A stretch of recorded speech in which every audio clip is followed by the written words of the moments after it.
conversation with God. Now, he had to set me straight because initially when I went to him, my thinking was flawed, but this is how it all went down. I went to God humbly but bold, and in the nicest way that I could, I said, "Yo, God, this singleness is getting old." Now, while I acknowledge you as the author and finisher of time, I am tired of always being the bridesmaid, but never being the bride. And God laughed.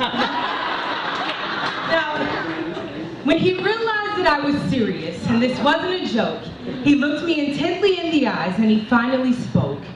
"My son bartered for you with the ultimate price. He endured criticism, lashes, nails, and a cross to make you his wife." But in my ignorance, I retorted, "But God, I never got a ring." "A ring? Oh. You mean like when I called you to holiness, righteousness, and the like? Or maybe you mean like when I called you from darkness into his marvelous light? Or could you be talking about the ring you received when I set you apart? See, you don't wear his ring outwardly. It should be hidden in your heart." Now at this point I was in too deep, but I couldn't turn back. I just had to figure out how to change my plan of attack. So I said, "God, listen, I'm not equipped to be your son's wife. Don't you know who I am? Let's just keep this thing simple. Besides, I don't even own an iron and he wants a bride without spot or wrinkle. Why would he choose me when there are so many others at his disposal? Because my grace is sufficient. It is you whom I've chosen. He has told you he loves you, and he has even shown you. See, while you call it crucifixion, he called it proposal."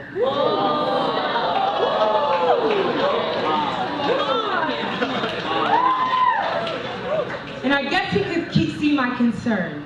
So he grabbed me by my hand and he said, "My child, prepare your gown while your groom prepares his father's house. And don't worry or fret about the finest linens. Just clothe yourself in the purity and character of Christ. For this is the attire he wants to adorn on his wife." Now at this point things had gotten pretty intense. I mean, all I wanted when I went to God was a simple relationship. So I looked at God and I said, "God, what you require is an impossible task. Clothing myself in him means being holy and being sinless. Yes, I have called you to be holy because I am holy. But that doesn't mean that you will be sinless. It means that you will sin less."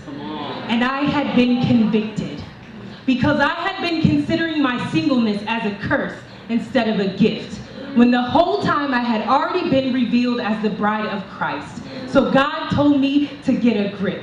I had already been equipped with the grace of Anna, the courage of Esther, the loyalty of Ruth, mixed with the submission of Mary, aligned with the faithfulness of Abigail, engulfed in the tears of a praying Hannah, aligned with the leadership of Deborah, the greatest love story ever told. I had been shaped in the image of Proverbs 31. So I told God that I would wait, and that's what I've done. And ever since that day, I have been on 66 first dates with his son.